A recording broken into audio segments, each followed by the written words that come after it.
We're pretty used to seeing airplanes flying overhead, but this week, when you look up in the Northern California sky, you just might see one of the most important planes ever built.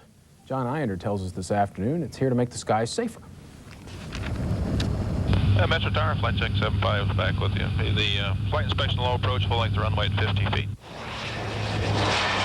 If you can visualize the sky as a sort of aerial roadway system, then this aircraft is both traffic cop and surveyor.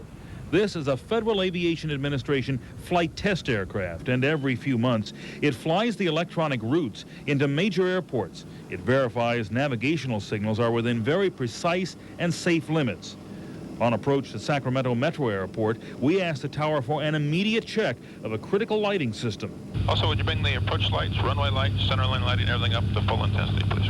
Flight check air crews have absolute power. If they find something wrong, they can shut down an airport, no questions asked. But these FAA pilots don't flaunt that power. We basically would like to look at that we surveil the system, that it continues to operate as advertised.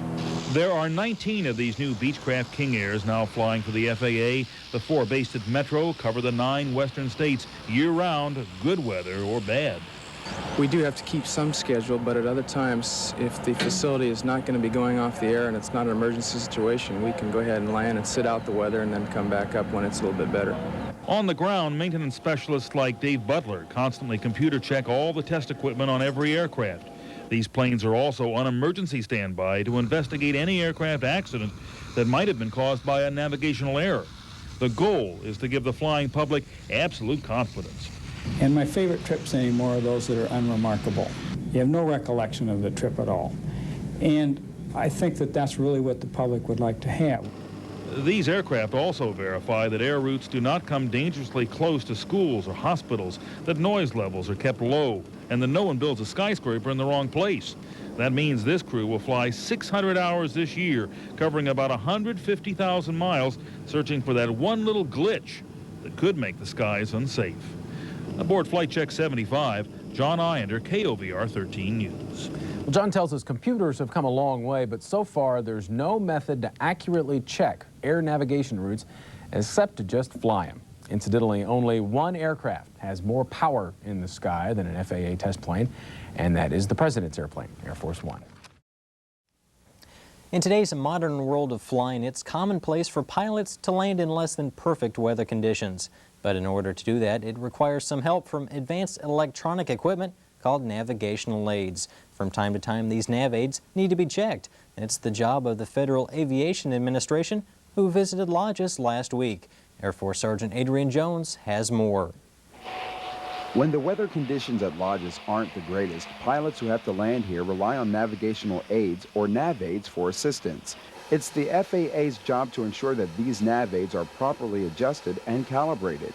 And we check to make sure that the signal is the right strength, to make sure it's straight and there's no interference in the signal.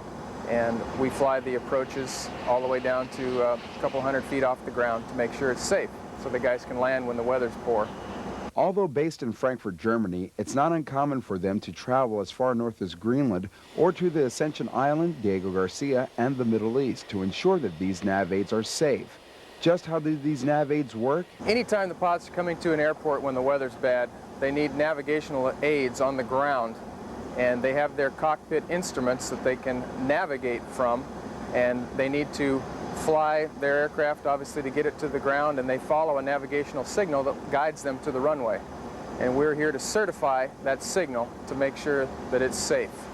Whether or not the signals are properly adjusted and safe could spell the difference between a safe landing or a potential accident. Air Force Sergeant Adrian Jones, EBS News.